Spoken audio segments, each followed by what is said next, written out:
Bismillah ar-Rahman ar-Rahim.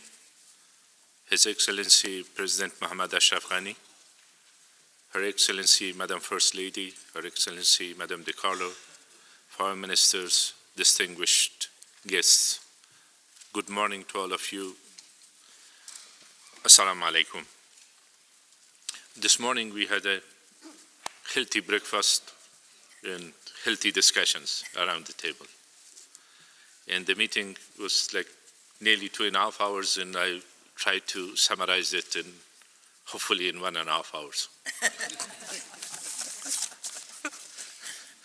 It started with a brief introduction by Madame De Carlo and Ambassador Yamamoto, and President Ghani, while thanking all the participants, briefed the meeting and participants about our vision for peace and also the action plan, which part of it were reflected in the statement previously by President Ghani. As you all know, in a few months' time, Afghanistan will face a new round, will face the presidential elections. The people of Afghanistan are looking forward to that. And one unifying campaign during the upcoming presidential elections will be commitment to sustainable peace.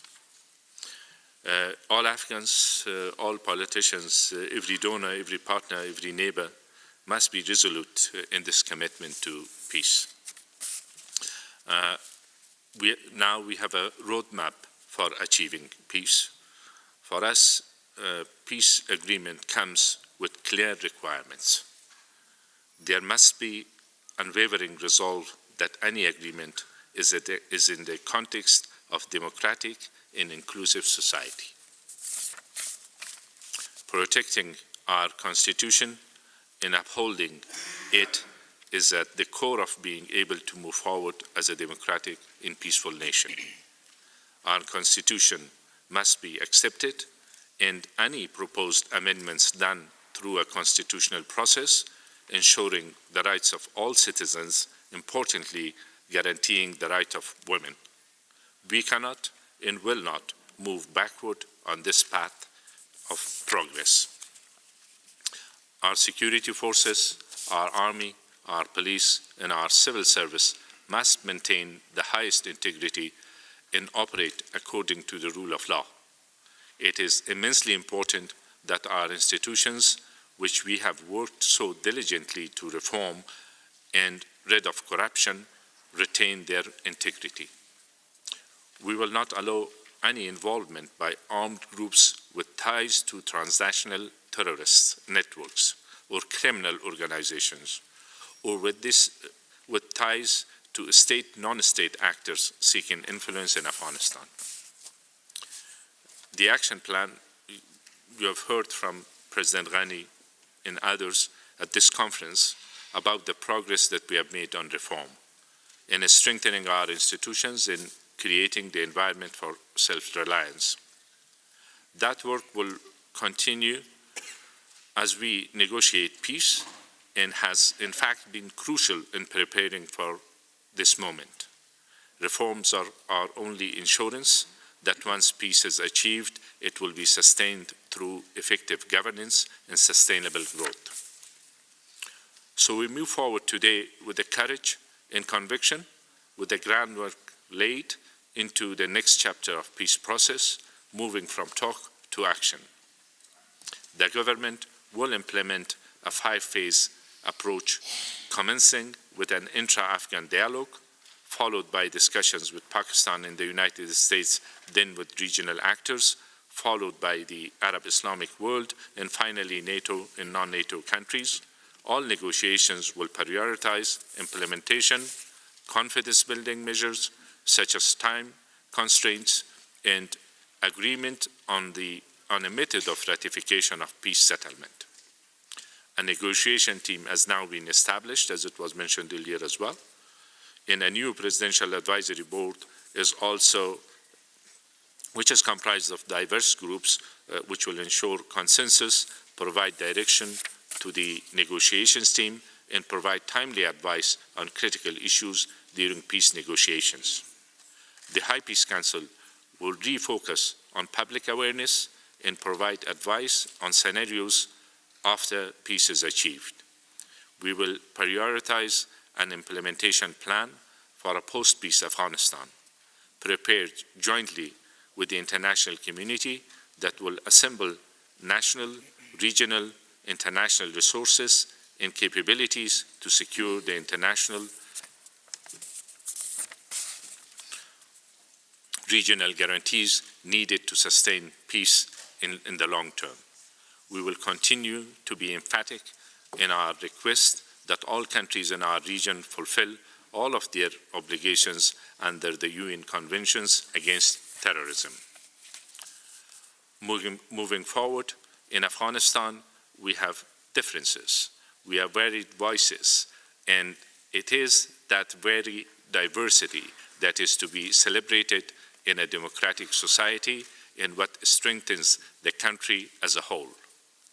We have come to this point in the peace process after extensive consultations with those diverse groups of Afghans over the past several months, revealing common threads. We share principles, underlying values. We share a commitment to peace and reform, a commitment to the credibility and importance of our Constitution, a commitment to continuing to work with the international partners to achieve our common goals.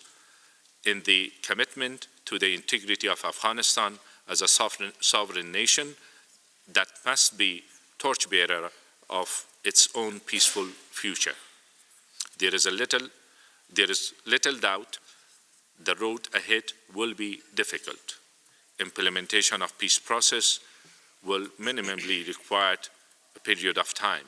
The process will no doubt face a series of formidable hurdles. These hurdles include a devastating drought, the reintegration of approximately 4 million Afghans living as refugees abroad, and internally displaced people, as an ongoing struggle to raise our citizens out of poverty and continued violence. But prospects for peace do not change with very new act of violence, with very new or old challenge. If anything, those bolster the peace mission and remind us every day that we have no choice but to make our vision for peace into a reality. All the countries and institutions represented around the table expressed their support for the initiatives taken by National Unity Government in the past, the ceasefire, the unconditional talks, start of unconditional talks, and there were some common points which I will review it very briefly, which was common in deliberations of almost all of the participants around the table. Peace should be Afghan-led and Afghan-owned. It has to be inclusive. It has to respect human rights of all Afghan people, especially women's rights. Respect for constitutional order. Preserving achievements of the Afghan people, which is a result of the sacrifices of thousands of people in our country, and support from our partners. Countries around the table, they made offers for facilitating talks between the Afghan government and the Taliban in making their efforts in that regard, which was welcomed by President Ghani. Post-peace economic planning and continued commitment of our regional and international partners for helping Afghanistan in achieving aspirations of its people post-peace agreement. Preserving minority rights. Facilitation of return, dignified, voluntary return of Afghan refugees especially from the neighboring countries, which is an important element for sustainable peace. Sustainable peace was a point that most of the participants emphasized. Inclusive peace within Afghanistan, having all stakeholders on board and inclusive in the region as well. Equitable development, regional connectivity and regional economic cooperation, confidence building measures, Kabul process being the center of gravity for all the other efforts made. Appreciation of the efforts made by different countries in support of the peace process in Afghanistan, but emphasizing on the coordination and better coordination and also maintaining the principle of Afghan-led and Afghan-owned all the time.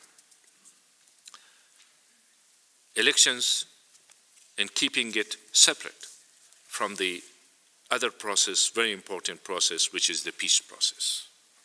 Don't make one condition based on the other. This was also, there was a consensus around the table.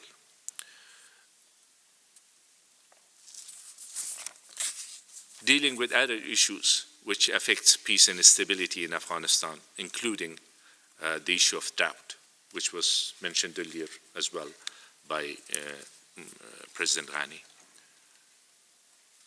A commitment from our side to deal with the issue of internally displaced people, reintegration of refugees.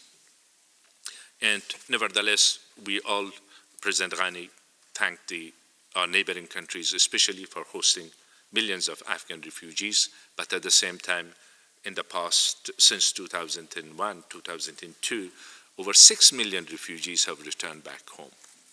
And in the past 4 years, I should say that there were a lot of focused efforts to enable their reintegration and then moving from a humanitarian situation and making it part of the development agenda as part of national peace and development framework and also part of our national priority programs.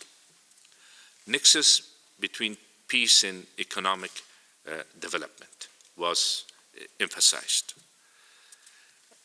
Concerns about Daesh and the threat that it poses to the Afghan people as well as to the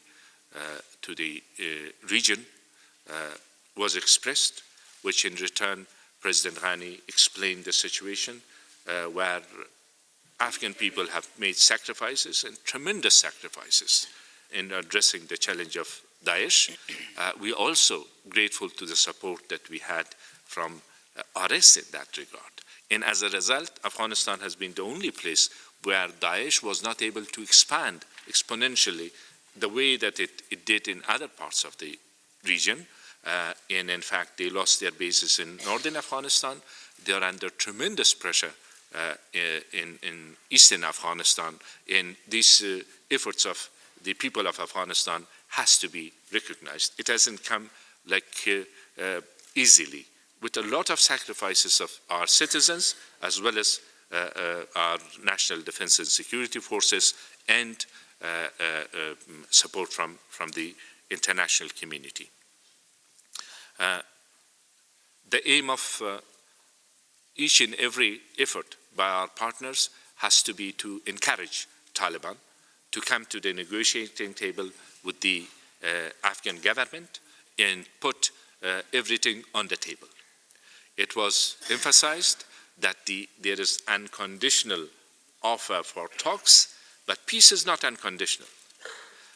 Peace will be an illusion if we think that we sacrifice the rights of our people, which is the achievements of as a result of the achievements of our people in big sacrifices from our people and support from our partners, then we can achieve peace. If we compromise on the rights of our citizens, men and women, their fundamental rights, then we can achieve peace. So these were mainly the conclusions and statements made around the table. I try to do it with honesty and